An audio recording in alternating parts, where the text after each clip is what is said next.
Senior IPS అధికారి ప్రస్తుతం సస్పెన్షన్లో ఉన్నటువంటి అధికారి ముఖ్యంగా గతంలో వైసీపీ ఎంపీగా ఉన్నప్పుడు రఘురామకృష్ణరాజుని కస్టోడియల్ టార్చర్ చేశారనే ఆరోపణలు ఎదుర్కొంటున్నటువంటి పివి సునీల్ కుమార్ పూర్తిగా పొలిటికల్ టర్న్ తీసుకున్నాడా అంటే ఎస్ అవుననే సమాధానం వస్తుంది.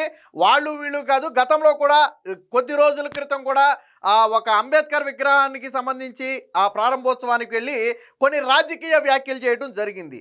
కాపులు దళితులు కలిసి ఉంటే రాజ్యాధికారం మనదే, కాపులు సీఎంగా ఉంటే దళితులు డిప్యూటీ సీఎంగా ఉంటారని చెప్పి కొన్ని పొలిటికల్ వ్యాఖ్యలు చేయడం జరిగింది. వాస్తవానికి సివిల్ సర్వీసెస్లో ఉన్నటువంటి అధికారులు ఎవరో కూడా ఇలాంటి వ్యాఖ్యలు చేయకూడదు. కులాలు మతాలు పార్టీలకు సంబంధించినటువంటి వ్యాఖ్యలు ఎక్కడా కూడా చేయకూడదు. కానీ దానికి విరుద్ధంగా ఆయన వ్యాఖ్యలు చేశారు. సో అప్పుడే అనుమానం కలిగింది. సో పివి సునీలు అదే సమయంలో గతంలో నాకు టికెట్ ఇస్తానన్నా నేను తీసుకోలేదనే వ్యాఖ్య కూడా చేయడం జరిగింది. సో పొలిటికల్ వైపు టర్న్ తీసుకుంటున్నాడా అనే అనుమానాలు మనం అప్పుడే వ్యక్తం చేసాం. దాని మీద ఒక వీడియో కూడా చేశాం. సో దానికి మరింత బలం చేకూరుస్తూ ఇప్పుడు రఘురామకృష్ణరాజు మీద డైరెక్ట్గా అటాక్ చేసే పరిస్థితి. ఒక ఐపీఎస్ అధికారి గతంలో ఎంపీగా ఉన్నటువంటి వ్యక్తి ప్రస్తుతం ఎమ్మెల్యేగా ఉండటమే కాకుండా డిప్యూటీ స్పీకర్గా ఉండి కీలకమైనటువంటి హోదాలో ఉన్నటువంటి ఒక వ్యక్తి మీద డైరెక్ట్గా అటాక్ చేయటం అనేది చాలా అరుదుగా జరిగేటువంటి ఘటన. సో అంటే దీన్ని బట్టి అర్థమయ్యేది ఏంటంటే పివి సునీల్ కుమార్ తను పొలిటికల్గా ముందుకు వెళ్ళాలని నిర్ణయించుకున్నట్టుగా తెలుస్తుంది. అయితే తరువాత కూటమి ప్రభుత్వం కావచ్చు, లేదా ఇప్పుడు ఏదైతే విచారణ జరుగుతుందో పివి సునీల్ మీద, దాని మీద తీసుకోబోయే చర్యల ఆధారంగా తను పాలిటిక్స్లో ఉంటాడా లేదా ఇందులోనే కొనసాగుతాడా అనేది తేలనుంది. అయితే రఘురామకృష్ణరాజు మీద డైరెక్ట్గా ఎలా అటాక్ చేశాడనేది స్వయంగా ఆయన సోషల్ మీడియా ఖాతాలో ఆయనే ఒక వీడియోని ప్లే చేయటమే కాకుండా రఘురామకృష్ణరాజుని ఎందుకు ఆ పదవుల నుంచి తొలగించకూడదని చెప్పి ఆయన ప్రశ్నించడం జరిగింది. దానికి సంబంధించి ఒక యూట్యూబ్ ఛానల్లో ఒక పోల్ పెడితే ఆ పోల్లో ఎస్ తొలగించాలి అనే ఎక్కువగా ఓటేశారు. కాబట్టి ఇది నేను చెప్పడం కాదు ప్రజలు చెప్తున్నారని చెప్పి అదొక స్క్రీన్ షాట్ పెట్టి అదొక పోస్ట్ కూడా వేయటం జరిగింది. అంటే రఘురామకృష్ణరాజుని పివి సునీల్ కుమార్ డైరెక్ట్గా అటాక్ చేసే ప్రయత్నం చేస్తున్నాడు. సాధారణంగా సివిల్ సర్వీసే ఉన్న వాళ్ళు ఎవరు కూడా ఇలా అటాక్ చేయరు.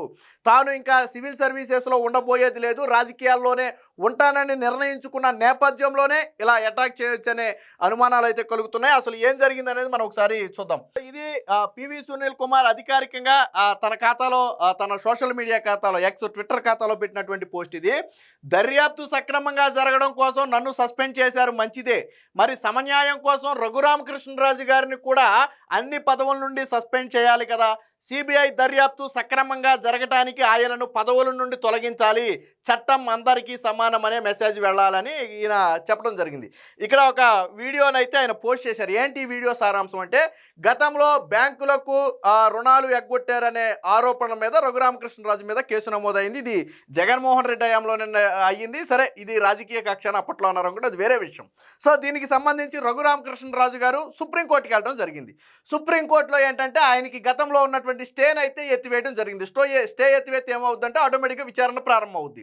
కాబట్టి ఆ కోణంలోనే ఇప్పుడు ఈ వ్యాఖ్య చేయటం. ఎందుకంటే ఇప్పుడు రఘురామకృష్ణరాజు గారి మీద ఉన్న స్టే ఎత్తేసారు కాబట్టి ఆయన మీద దర్యాప్తు సక్రమంగా జరగాలి అంటే ఆయన్ని సస్పెండ్ చేయాలి. ఎందుకని ఆల్రెడీ పివి సునీల్ని సస్పెండ్ చేశారు, అది సివిల్ సర్వీసెస్ రూల్స్ ప్రకారం సస్పెండ్ చేశారు. ఇక్కడ కూడా రఘురామకృష్ణరాజు దోషి అని తెలిస్తే సస్పెండ్ చేయడం ఎందుకు, ఏకంగా ఆయన పదవి కూడా పోద్ది.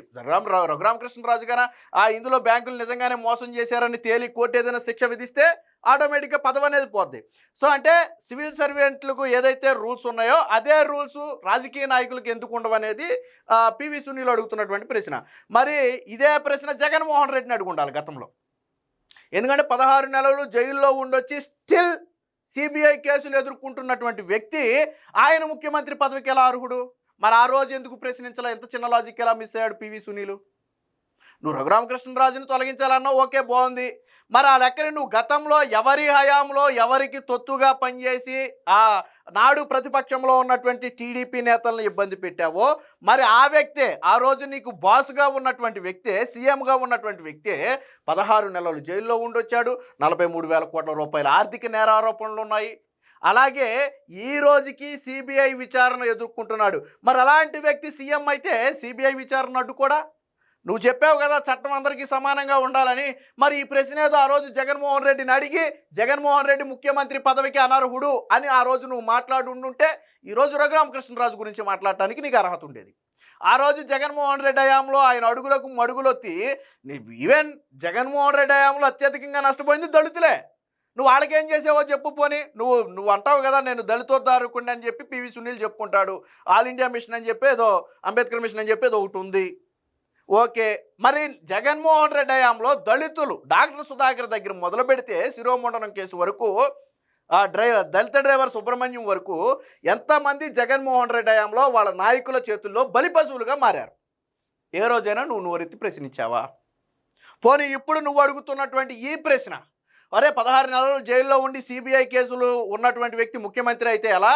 ఆయన కింద మేము పనిచేయం, ఒక అవినీతి పరుడి కింద మేము పనిచేయం, నేరాలు ఉన్న వ్యక్తి కింద మేము పనిచేయం, ఆ వ్యక్తిని అత్యంతంగా తొలగించకపోతే ఆయన సిబిఐ కేసులు మరుగున పడే అవకాశం ఉంది, దర్యాప్తు సక్రమంగా సాగే అవకాశం లేదు, కాబట్టి జగన్మోహన్ రెడ్డిని తొలగించండి అని చెప్పి ఆ రోజు ఎందుకు మాట్లాడాలా?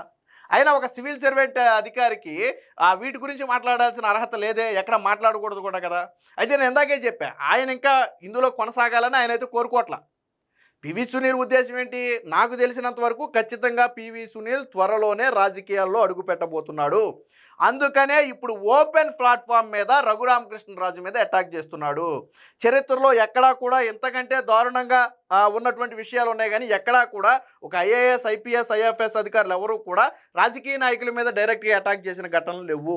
ఎప్పుడైనా వాళ్ళు రిటైర్ అయిన తర్వాత గతంలో ఉన్నటువంటి జ్ఞాపకాలు ఏమైనా నెబరు వేసుకున్న సందర్భాలు ఉన్నాయేమో, కానీ ఇక్కడ పివి సునీల్ కావాలనే రఘురామకృష్ణరాజు మీద అటాక్ చేయడం జరిగింది. దీంతో పాటు ఇంకో పోస్ట్ కూడా పెట్టాడు, అది కూడా చూద్దాం. నేను చెప్పడం కాదు, ప్రజలు కోరుతున్నారని చెప్పి సిబిఐ కేసులో విచారణ సజావుగా సాగేందుకు కనుమూరి రఘురామకృష్ణరాజుని పదవి నుంచి తొలగించాలంటూ ఐపీఎస్ అధికారి పివి సునీల్ కుమార్ డిమాండ్ అంగీకరిస్తారంటే ఇందులో 91% అంగీకరిస్తామని ఓట్లు వచ్చినట్టుగా ఉంది. సో దాన్ని కూడా షేర్ చేసి ఏం చెప్పాడంటే, నేను చెప్పడం కాదు ప్రజలు కోరుతున్నారని. ఇంతకీ ఎన్ని ఓట్లు వచ్చాయి దీనికంటే? 3000 ఓట్లు వచ్చాయి, 3300 ఓట్లు వచ్చాయి. మరి ఒక ఐపీఎస్ అధికారి ఏంటి 3000 ఓట్లను షేర్ చేసి ఆయన ప్రజలు కోరుకుంటున్నాడు అంటే సాధారణంగా ఇదంతా కూడా వైసీపీకి రిలేటెడ్గా ఉన్నటువంటి ఛానల్స్ ఇవి.